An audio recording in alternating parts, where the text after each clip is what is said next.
Monsieur le Président du Conseil, Madame la Présidente du Parlement, la crise que connaît le Sud-Soudan a évidemment des origines multiples, ça a déjà été dit.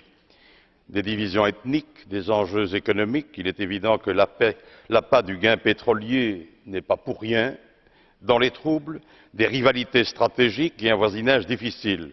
C'est vrai que l'excellent rapport de Madame De Keyser mettait déjà en évidence les risques, les difficultés, les fragilités de faire émerger rapidement un État.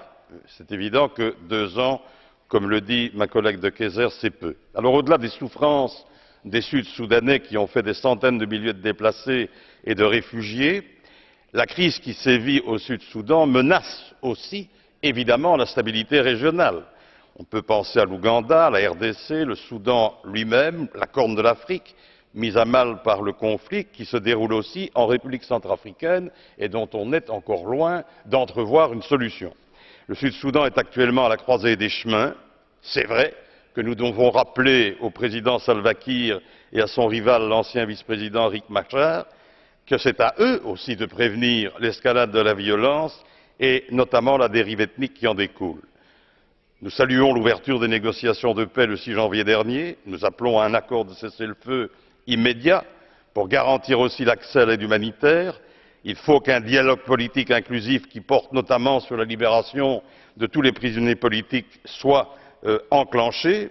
Moi, je veux aussi féliciter la représentante spéciale et la chef de la mission des Nations Unies pour le Sud-Soudan, Hilde Johnson, qui met tout en œuvre pour que la médiation, sous les auspices de l'autorité intergouvernementale sur le développement IGAT, conduise au retour à l'ordre constitutionnel.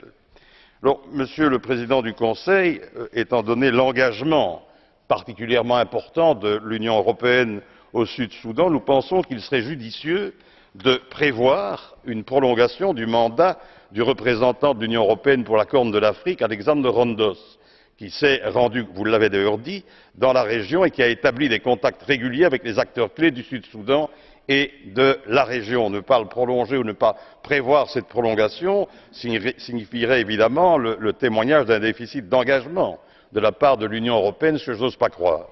Nous insistons, bien entendu, pour que les auteurs des violations des droits de l'homme et de toute exaction à l'égard de la population civile soient poursuivis et jugés.